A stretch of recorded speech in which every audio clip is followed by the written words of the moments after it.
నమస్కారం వార్తలకి స్వాగతం నేను పవన్ కుమార్ ముందుగా ఈనాటి ముఖ్యాంశాలు ధాన్యం కొనుగోళ్లపై రైతులను టీఆర్ఎస్ తప్పుదోవ పట్టిస్తోందన్న పీయూష్ గోయల్ దేశమంతా ఒకే విధానం పాటిస్తున్నామని రాజ్యసభలో స్పష్టీకరణ పీయూష్ వ్యాఖ్యలను తప్పుబట్టిన మంత్రి హరీష్ ధాన్యం మొత్తం కొనుగోలు చేయాలని డిమాండ్ విద్యార్థులతో ప్రధాని మోదీ పరీక్షా పే చర్చ నైపుణ్యాలను పెంచుకోవాలని సూచన 21వ శతాబ్దపు ఆకాంక్షలను నెరవేర్చే దిశగా నూతన విద్యా విధానం రూపొందించామని ప్రధాని వెల్లడి హైదరాబాద్లో జాతీయ సాంస్కృతిక ఉత్సవాలను ప్రారంభించిన వెంకయ్య నాయుడు భిన్నత్వంలో ఏకత్వాన్ని ప్రతిబింబిస్తూ కళాకారుల ప్రదర్శనలు రాష్ట్ర ప్రజలకు ఉగాది శుభాకాంక్షలు తెలియజేసిన గవర్నర్ ముఖ్యమంత్రి శుభకృత్నామ సంవత్సరం తెలుగువారి జీవితాల్లో వెలుగులు నింపాలన్న తమిళిసై వచ్చే ఏడాది రాష్ట్రం మరింత అభివృద్ధి సాధిస్తుందన్న సీఎం కేసీఆర్ భారత్లో పర్యటిస్తున్న రష్యా విదేశాంగ మంత్రి అమెరికా ఒత్తిడితో భారత్ రష్యా సంబంధాలు ప్రభావితం కాబోవని స్పష్టీకరణ వివరాలు ధాన్యం కొనుగోలుపై టీఆర్ఎస్ రాజకీయం చేస్తోందని తన బాధ్యత నుంచి తప్పించుకోవడానికి తెలంగాణ రైతుల్ని తప్పుదావ పట్టిస్తోందని కేంద్ర ఆహార వాణిజ్య శాఖల మంత్రి పీయూష్ గోయల్ రాజ్యసభలో మండిపడ్డారు. పంజాబ్ తరహాలోనే ధాన్యాన్ని తెలంగాణ నుంచి కొనుగోలు చేయాలంటూ టీఆర్ఎస్ ఎంపీ కె కేశవరావు రాజ్యసభలో లేవనెత్తారు. తెలంగాణ నుంచి కేంద్రం ఎంత బియ్యాన్ని కొంటోందో స్పష్టం చేయాలని డిమాండ్ చేశారు. सवाल ये है कि डीसीपी में डिसेंट्रलाइज्ड प्रोक्यूरमेंट जो थोड़े स्टेट्स करते हैं इंक्लूडिंग तेलंगाना, हम राइस जिस दिन पैदा होता है उसी दिन खरीदना पड़ता है स्टेट्स को, not the centre please. State खरीद के उसको मिलिंग करने के बाद हम आपको एफसीआई को देते हैं when it is marketable surplus. पैसा कब मिलता पहले या मैं देता हूं उस दिन जून में, आप देते हैं अगस्त में. इसीलिए हमने यही पूछा आपसे, यही क्वेश्चन ये है, will the government consider telling us we will buy so much of quantum of rice from you? Because number two, the basic question is, it is paddy in the entire literature of yours. There is no rice litter in the MOU or in the constitution, in the law, in the books. It is paddy. When you are saying paddy, there could be a paddy which is a broken paddy, a paddy which is a fine rice paddy, it could be a paddy which is a good variety. Thank you, Kesaraji. Please, what please. We have a variety, and Odisha has a variety which goes to boil. Thank you. उपसभापति जी.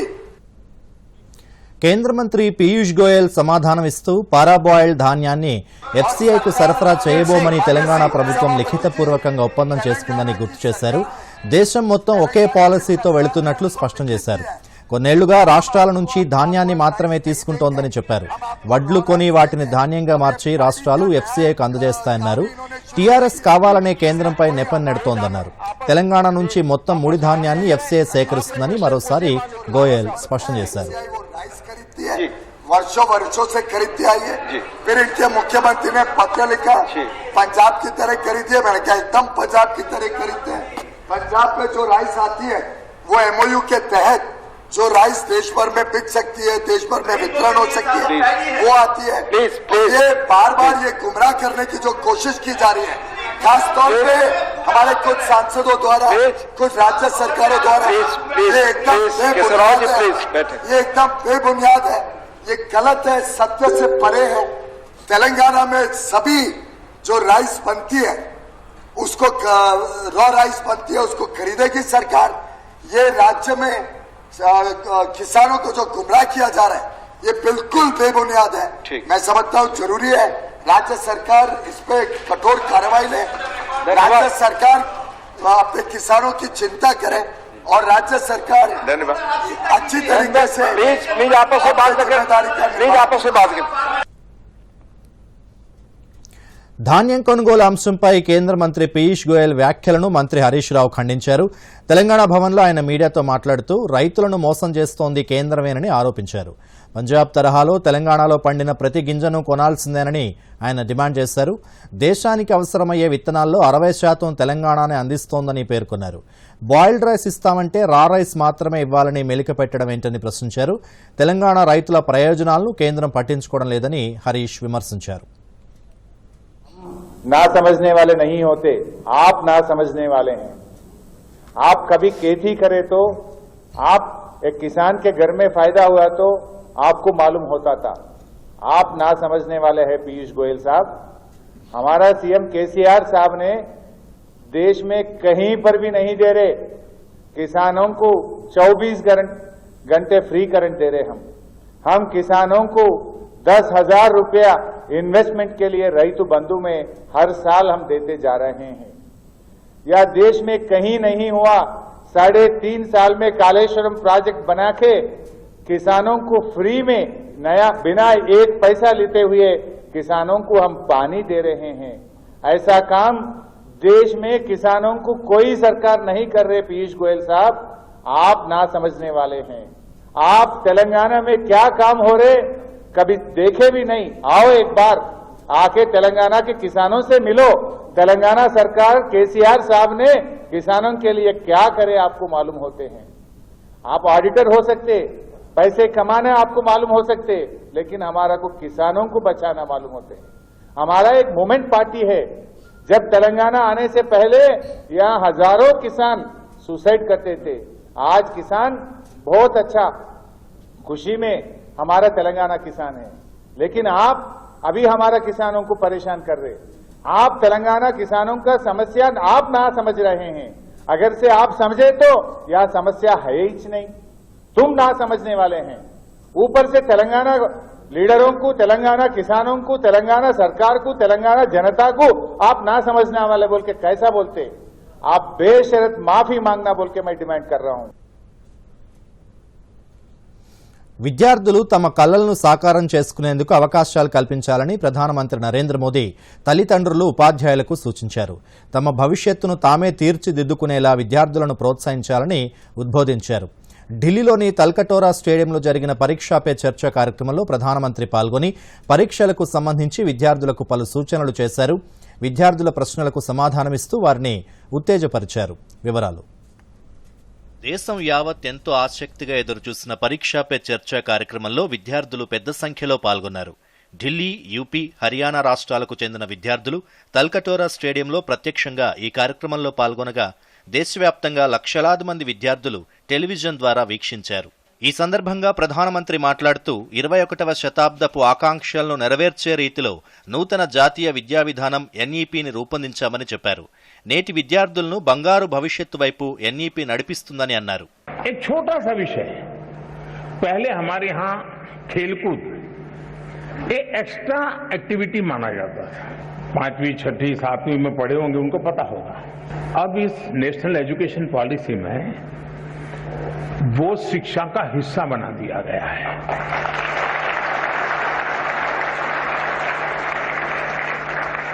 यानी खेलकूद खेलना खिलने के लिए बहुत अनिवार्य होता है। बिना खेले कोई खिल नहीं सकता। अगर आप खिलना चाहते हैं, खुलना चाहते हैं, तो खेल जीवन में बहुत जरूरी है।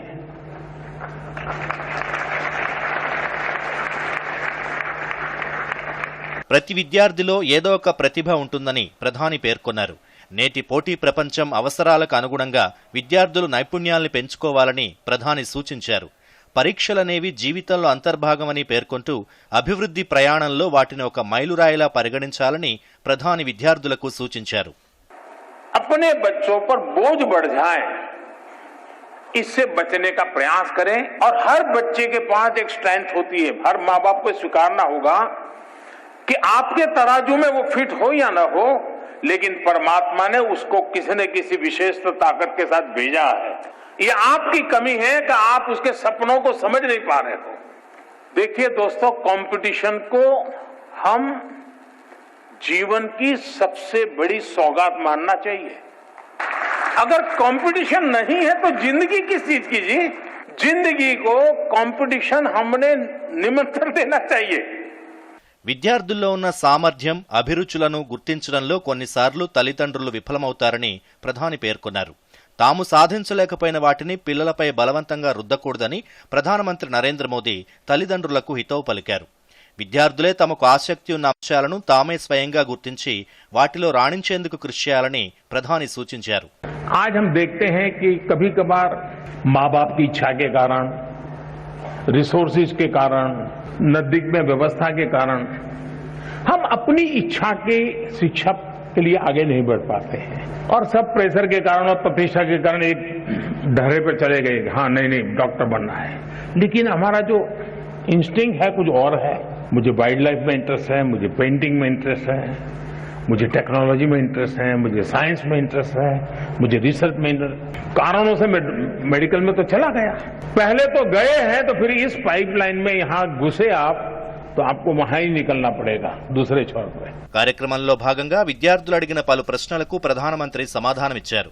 పోటీ పరీక్షల దగ్గర నుంచి నవభారత నిర్మాణం, పర్యావరణం వరకు పలు అంశాలపై విద్యార్థులు ప్రశ్నలు అడగగా ప్రధానమంత్రి ఎంతో వివరంగా సమాధానమిచ్చారు.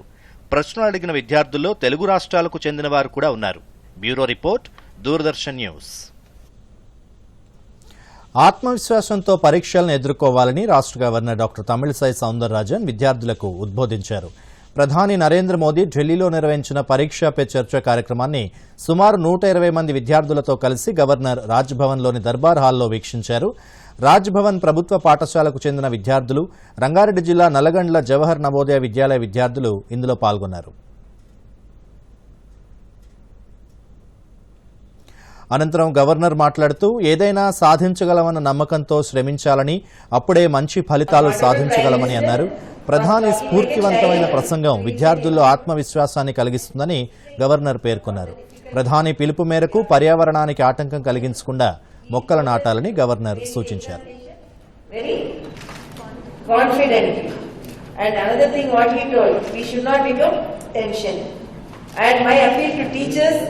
And all the children are asking, we are not tense, but our teachers and parents are tense.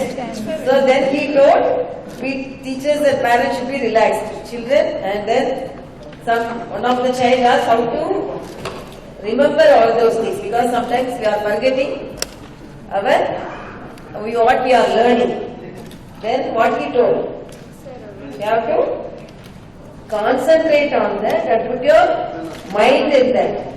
Superficially we should not read. So we have to concentrate. So we must be happily enjoy the exam situation. So only he has given we have given the book, which means its topic is exam warriors. So we are going as a warrior to the exam, not as a coward. We are going to face the exam. Let the exam or myself. We will see. Like that only we have to go. అనంతరం విద్యార్థులకు ప్రధానమంత్రి రచించిన exam warriors పుస్తకం తెలుగు అనువాదాన్ని తమిళిసై పంపిణీ చేశారు. We should not cry. We should not be depressed. We should be encouraged. Thank you, Honorable Modi ji. పరీక్షా pay చర్చ కార్యక్రమాన్ని దేశవ్యాప్తంగా కేంద్రీయ విద్యాలయ విద్యార్థులు వీక్షించారు. హైదరాబాద్లో కేంద్రీయ విద్యాలయ, పికెట్, ఉప్పల్ విద్యార్థులు కూడా ఈ కార్యక్రమాన్ని టెలివిజన్ ద్వారా వీక్షించేందుకు ఆయా పాఠశాలల యాజమాన్యాలు ప్రత్యేక ఏర్పాట్లు చేశాయి. విద్యార్థులు ఎంతో ఆసక్తిగా కార్యక్రమాన్ని తిలకించారు. ఈ సందర్భంగా కేంద్రీయ విద్యాలయ, పికెట్ విద్యార్థులు, పాఠశాల ప్రిన్సిపల్ శ్రీనివాసులు దూరదర్శన్తో మాట్లాడుతూ పరీక్షా పే చర్చ కార్యక్రమం ఎంతో ఉత్తేజభరితంగా, ప్రయోజనకరంగా ఉందని అన్నారు. The board examination and the parents, they viewed the Prime Minister program Pariksha Pe Charcha 2022. In this program, the questions related to pressure-free examinations, stress-free atmosphere in the examination, that has been delivered by the Prime Minister of this country, Shri Narendra Modi ji, and he encouraged the students who have been appearing so many exams in your life, and this exam, this board exam, is one among them. So he wished all the students, he increased the morale of all the students to appear the exam and encourage them that you are the future of the nation. I really loved the Pariksha Pe Charcha 2022 program. I really got inspired by Narendra Modi ji with his tips and tricks, and I really love that online and offline, and also the Beti Bachao and Beti Padhao. He gave me tips and tricks in which I can use it for my exams, and he instilled confidence in us, and so that we may excel in our programs. రేపు ఉగాది పర్వదినం సందర్భంగా governor doctor Tamilisai Soundararajan, ముఖ్యమంత్రి K Chandrashekar Rao రాష్ట్ర ప్రజలకు శుభాకాంక్షలు తెలియజేశారు. శుభకృత్ నామ సంవత్సరంలో తెలంగాణ మరింత అభివృద్ధి సాధిస్తుందని సీఎం అన్నారు. అభివృద్ధిలో తెలంగాణ దేశానికే దిక్సూచిగా మారిందని ముఖ్యమంత్రి పేర్కొన్నారు. శుభకృత్ నామ సంవత్సరంలో ప్రజలకు అన్ని రంగాల్లో శుభాలు జరగాలని ముఖ్యమంత్రి ఆశాభావం వ్యక్తం చేశారు. కొత్త సంవత్సరం అన్ని వర్గాల ప్రజలు ఆరోగ్యం, శాంతి, సౌభాగ్యం, సంతోషాలతో గడపాలని ఆకాంక్షించారు. కోవిడ్ ప్రోటోకాల్ను పాటిస్తూ పండుగను ఉత్సాహంగా జరుపుకోవాలని గవర్నర్ సూచించారు. కాగా రాజ్భవన్లో ఈ సాయంత్రం జరిగిన ఉగాది వేడుకల్లో పలువురు ప్రముఖులు, అధికారులు పాల్గొన్నారు. గవర్నర్ వారందరికీ ఉగాది శుభాకాంక్షలు తెలియజేశారు. అవకాశం ఉంది.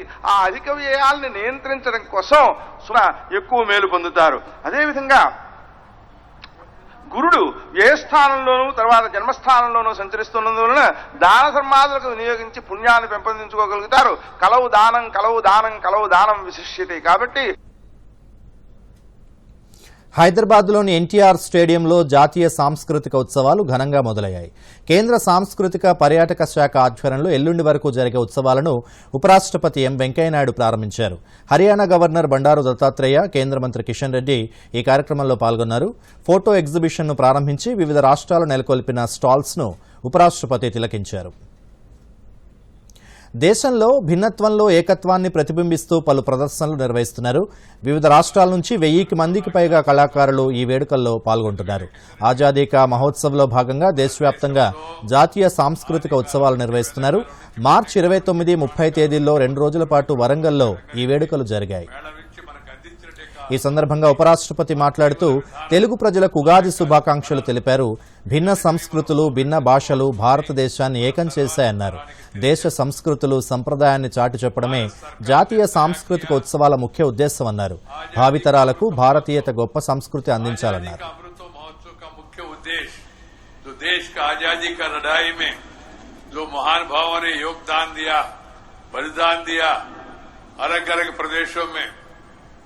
उत्साही महानुभावों को याद करना हमारा कर्तव्य है. It is our bounden duty to celebrate the lives of those great people who have made supreme sacrifice for the liberation of the country from the clutches of the foreign rule. Azadi కా అమృత్ మహోత్సవంలో భాగంగా కేంద్ర సమాచార ప్రసార శాఖకు చెందిన regional out reach bureau ROB photo ప్రదర్శన ఏర్పాటు చేసింది. స్వాతంత్రోద్యమంలో తెలుగు రాష్ట్రాల నుంచి పాల్గొన్న ప్రముఖుల జీవిత విశేషాలను వివరిస్తూ ఈ ప్రదర్శన ఏర్పాటు చేశారు.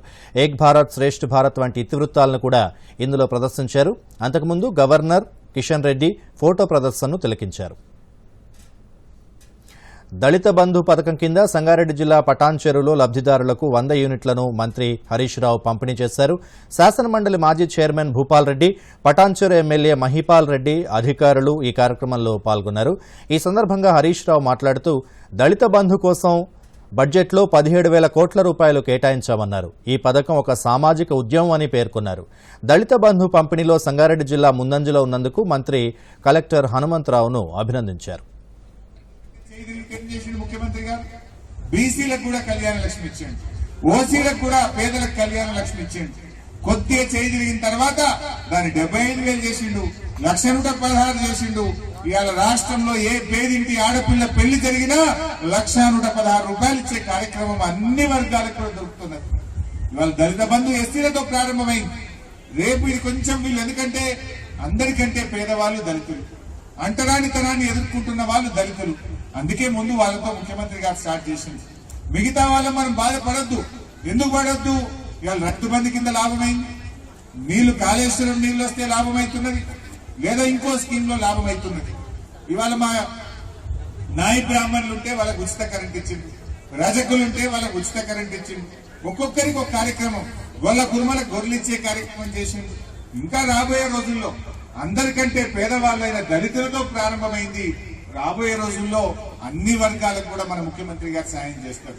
ఎందుకంటే వాళ్ళు అంటరానితనాన్ని ఎదుర్కొంటున్నారు, సామాజికంగా ఇబ్బందిని ఎదుర్కొంటున్నారు. వాళ్ళు ఆర్థికంగా ఎదగగలిగినప్పుడే ఆ సామాజిక బాధలు వాళ్ళకు తప్పేటువంటి అవకాశం ఉంటుంది. దళిత బంధు అనేది కేవలం డబ్బులు పంచే పథకమో పేదలకు సాయం చేసే పథకం కాదు. ఇది ఒక ఉద్యమం, ఇది ఒక సామాజిక ఉద్యమం. సామాజిక అస్పృశ్యతలు తొలగించడం కోసం, వాళ్ళను అందరితో పాటు సమానంగా పైకి తీసుకురావడం కోసం టిఆర్ఎస్ ప్రభుత్వం ఒక ఉద్యమం లాగా నడుపుతా ఉన్నది. అందరి మాటలు విన్నాక ముఖ్యమంత్రి గారు 10 లక్షల రూపాయలు ఇస్తా అంటే ప్రతిపక్ష నాయకులంతా ముక్కు మీద నెవలేసుకొని ఆని నోరు తెరిచినటువంటి పరిస్థితి. ఎవరి అంచనాలకు కూడా అందలే, ఎవరో డిమాండ్ చేయలే, ఎవరో దరఖాస్తు పెట్టలే. ముఖ్యమంత్రి గారి మనసుల్లో నుంచి, గుండెల్లో నుంచి ఈ ఎస్సీలలో ఉండే పేదరికాన్ని పారదోలాలని చెప్పి ప్రారంభించిన పథకం దళిత బంధు పథకం.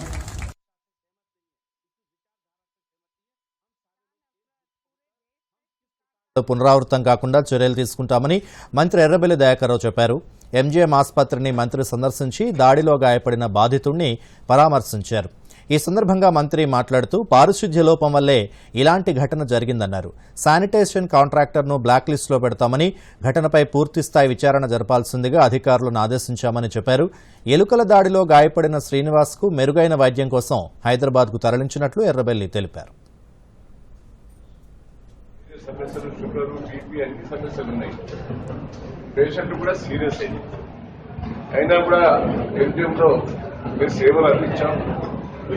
గతంలో రమేష్ రెడ్డి గారు చెప్పినట్టు కొంత లోపం జరిగింది. మీ అందరూ తెలుసు, రాష్ట్రం లోపల మన కరోనా పీరియడ్ లోపల పెద్ద సేవలు అందించింది ఎంజిఎం హాస్పిటల్. మేము ఎవరిని అనాలని లేదు, డాక్టర్స్ బాగా పనిచేశారు, అందరూ కూడా బాగా కష్టపడ్డారు. దాని మీద ఎవరు బాధ్యులు అయితే కూడా కలెక్టర్ గారు మన ఎంక్వైరీ చేశారు. అర్షల్ కలెక్టర్ ద్వారా కొంత రిపోర్ట్స్ మీద నిన్న హరీశ్రావు గారు యాక్షన్ తీసుకోవడం కూడా జరిగింది. భారత్లో పర్యటిస్తున్న రష్యా విదేశాంగ మంత్రి లావ్రోవ్ ప్రధాని మోదీతో సమావేశమయ్యారు. ఇద్దరూ దాదాపు 40 నిమిషాల పాటు వివిధ అంశాలపై చర్చించారు. యుక్రెయిన్లో పరిస్థితిని, ఇటీవలి శాంతి చర్చల సారాంశాన్ని ప్రధానికి లావ్రోవ్ వివరించారు. రష్యా అధ్యక్షుడు పుతిన్ పంపిన సందేశాన్ని మోదీకి వ్యక్తిగతంగా తెలియజేశారు. హింసను త్వరగా విరమించాలన్న తన పిలుపును ప్రధాని పునరుద్ఘాటించారు. రష్యా, యుక్రెయిన్ మధ్య శాంతి ప్రయత్నాలకు సహకరించడానికి భారత్ సంసిద్ధతను తెలియజేశారు. యుక్రెయిన్పై రష్యా సైనిక చర్యను ఖండించాలంటూ భారత్పై అంతర్జాతీయంగా తీవ్ర ఒత్తిడొస్తున్న నేపథ్యంలో ఈ భేటీ జరగడం ప్రాధాన్యత సంతరించుకుంది.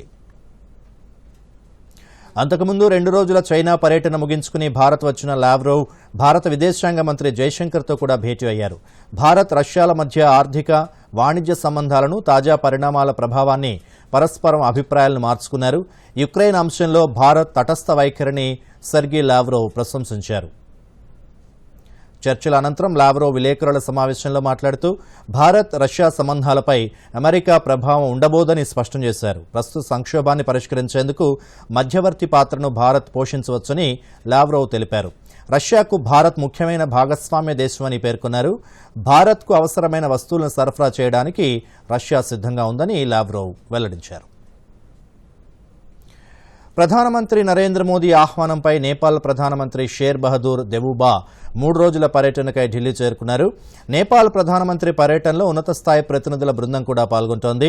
గతేడాది జులైలో ప్రధానమంత్రిగా బాధ్యతలు చేపట్టాక షేర్ బహదూర్ తొలిసారిగా ద్వైపాక్షిక పర్యటనకై మన దేశానికి వచ్చారని విదేశాంగ శాఖ ట్వీట్ చేసింది. కాగా నేపాల్ ప్రధానమంత్రి ఈ మధ్యాహ్నం బీజేపీ జాతీయ అధ్యక్షుడు జేపీ నడ్డాతో కూడా సమావేశమయ్యారు. ఆయన రేపు ఉపరాష్ట్రపతి వెంకయ్యనాయుడు, ప్రధానమంత్రి నరేంద్ర మోదీతో సమావేశమవుతారు. పర్యటనలో భాగంగా దేవుబా వారణాసిని కూడా సందర్శిస్తారు.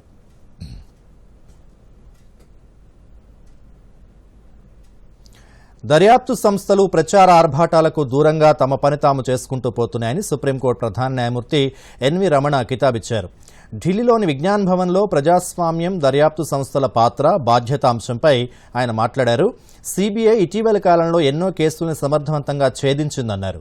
పోలీసు ఉద్యోగం ఎన్నో సవాళ్లతో కూడుకుందని, నేరాల నిరోధానికి నిష్పక్షపాతంగా పనిచేయాలని సూచించారు. న్యాయం కోసం బాధితులు తమ వైపు చూసేలా దర్యాప్తు సంస్థలు పనిచేయాలని Ramana ఉద్బోధించారు. I cannot even recognize my wife. This makes the job of police replete with contradictions. I can understand the difficulties in walking a tightrope. That is why I say policing is not a mere job, it's a calling.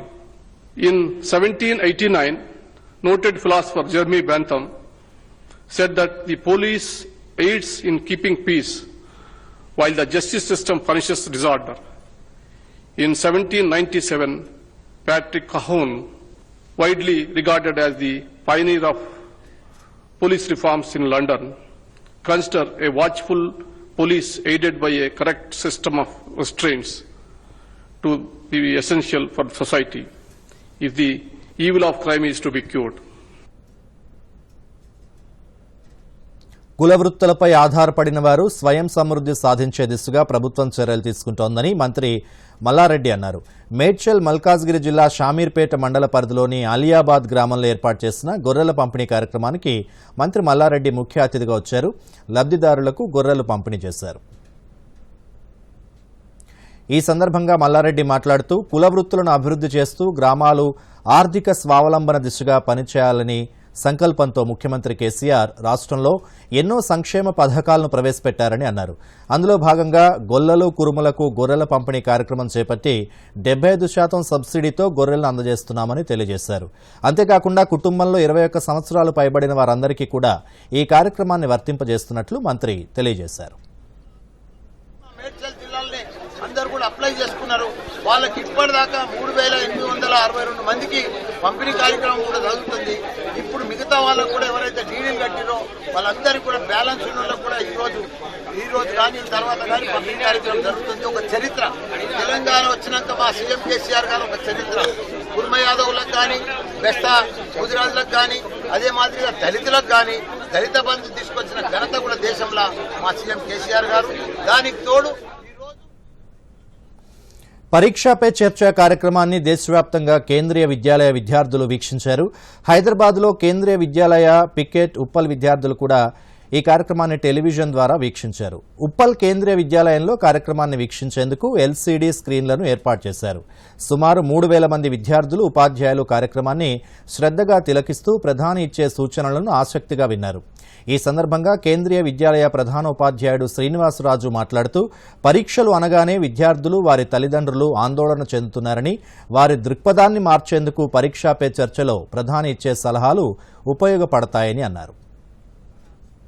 Youth అందరినీ, పిల్లల్ని, విద్యార్థులను, teachers అందరూని ఉద్దేశించి ఈ పరీక్షా pay చర్చ platform ద్వారా మనము ఎలా పిల్లల్ని తయారు చేయాలి, ఒత్తిడి లేకుండా పిల్లలు ఎగ్జామ్స్ ఎలా రాయాలి, వాళ్ళు ఎంత బ్రైట్ చిల్డ్రన్ అయినా, కొంచెం వీక్ స్టూడెంట్స్ అయినప్పటికీ కూడా పేరెంట్స్ మనందరము పరీక్షలు అనగానే ఏదో తడబాటుకు గురవుతుంటాము, ఆందోళనకు గురవుతుంటాము. ఇంకా ముఖ్యంగా పిల్లలు, ఆ పిల్లల్ని చూస్తూ తల్లిదండ్రులు కూడా ఎంతో ఆందోళనకు గురవుతుంటారు. ఈ ఒత్తిడిని తట్టుకునేలాగా ప్రతి ఒక్క విద్యార్థి తన నైపుణ్యాన్ని ఎలా పెంపొందించుకోవాలి, ఒక కాన్ఫిడెన్స్తో ఎగ్జామ్ ఎలా రాయాలి, ఎటువంటి ఛాలెంజెస్ రాబోతాయి, ఆ ఛాలెంజెస్ని ఎలా ఎదుర్కోవాలి అనేటువంటి ఎన్నో యుక్తులను మన ప్రధానమంత్రి మోడీ గారు మనకు చెప్తూ ఉంటారు. నరేంద్ర మోడీ గారు ఈ కార్యక్రమాన్ని 2018లో స్టార్ట్ చేశారు. ఈ కార్యక్రమం ఇప్పటికీ 5 సంవత్సరాలు అయింది కొనసాగి. మన జీవితం చాలా విలువైంది. మన జీవితం ముందు ఈ పరీక్షలు చాలా చిన్నవి. మనం కష్టపడి చదివితే మనం ఏదైనా సాధించగలుగుతాము. నేను ప్రధానమంత్రి గారు రాసిన పుస్తకం ఎగ్జామ్ వారియర్స్ అనే పుస్తకాన్ని చదివాను. ఈ పుస్తకం మనకి చాలా ఉపయోగపడుతుంది. ఖేలో ఇండియా యూనివర్సిటీ క్రీడలు ఏప్రిల్ 24 నుంచి మే 3వ తేదీ వరకు బెంగళూరులో జరగనున్నాయి. ఈ క్రీడల లోగో, మస్కట్, గీతాన్ని కేంద్ర క్రీడల శాఖ మంత్రి అనురాగ్ ఠాకూర్ విడుదల చేశారు. బెంగళూరు కంఠీరవ స్టేడియంలో జరిగిన కార్యక్రమంలో కేంద్ర మంత్రితో పాటు కర్ణాటక గవర్నర్ థావర్చంద్ గెహ్లోట్ పాల్గొన్నారు.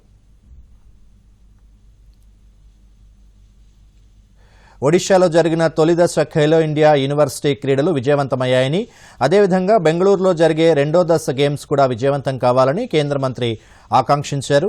ఈ క్రీడల్లో 20 క్రీడాంశాల్లో 200కు పైగా యూనివర్సిటీల నుంచి 4500 మంది క్రీడాకారులు పాల్గొంటున్నట్లు తెలిపారు. उड़ीसा में जब हमने पहली बार खेलो इंडिया यूनिवर्सिटी गेम की थी, 1 महीने बाद कर्नाटक में भी बेंगलुरु में खेलो इंडिया यूनिवर्सिटी गेम्स होंगी. हाउस द जोश,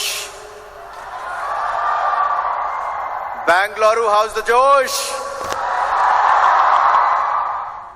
That there will be more than 4,500 participants ready to showcase their sporting prowess in 20 sporting disciplines, and we have seen a significant growth in the percentage of participation. This truly goes to show the level of interest the university games have created among the youth and the students. మరోసారి ముఖ్యాంశాలతో వార్తలు ముగిద్దాం. నమస్కారం. దూరదర్శన్ యాదగిరి వార్తలను ఇప్పుడు social మీడియాలో కూడా చూడొచ్చు. YouTube అయితే డీడీ న్యూస్ తెలంగాణ, ట్విట్టర్ అయితే DD news Telangana @DD Yadagiri news, మరి ఫేస్బుక్ అయితే డీడీ న్యూస్ తెలంగాణలో చూసి సబ్స్క్రైబ్ చేసి లైక్ చేయండి, షేర్ చేయండి. ధాన్యం కొనుగోళ్లపై రైతులను టీఆర్ఎస్ తప్పుదోవ పట్టిస్తోందన్న పీయూష్ గోయల్, దేశమంతా ఒకే విధానం పాటిస్తున్నామని రాజ్యసభలో స్పష్టీకరణ. పీయూష్ వ్యాఖ్యలను తప్పుబట్టిన మంత్రి హరీష్, ధాన్యం మొత్తం కొనుగోలు చేయాలని డిమాండ్. విద్యార్థులతో ప్రధాని మోదీ పరీక్షా పే చర్చ, నైపుణ్యాలను పెంచుకోవాలని సూచన. 21వ శతాబ్దపు ఆకాంక్షలను నెరవేర్చే దిశగా నూతన విద్యా విధానం రూపొందించామని ప్రధాని వెల్లడి. హైదరాబాద్లో జాతీయ సాంస్కృతిక ఉత్సవాలను ప్రారంభించిన వెంకయ్య నాయుడు, భిన్నత్వంలో ఏకత్వాన్ని ప్రతిబింబిస్తూ కళాకారుల ప్రదర్శనలు. రాష్ట్ర ప్రజలకు ఉగాది శుభాకాంక్షలు తెలియజేసిన గవర్నర్, ముఖ్యమంత్రి. శుభకృత్నామ సంవత్సరం తెలుగువారి జీవితాల్లో వెలుగులు నింపాలన్న తమిళిసై, వచ్చే ఏడాది రాష్ట్రం మరింత అభివృద్ధి సాధిస్తుందన్న సీఎం కేసీఆర్. భారత్లో పర్యటిస్తున్న రష్యా విదేశాంగ మంత్రి, అమెరికా ఒత్తిడితో భారత్ రష్యా సంబంధాలు ప్రభావితం కాబోవని స్పష్టీకరణ.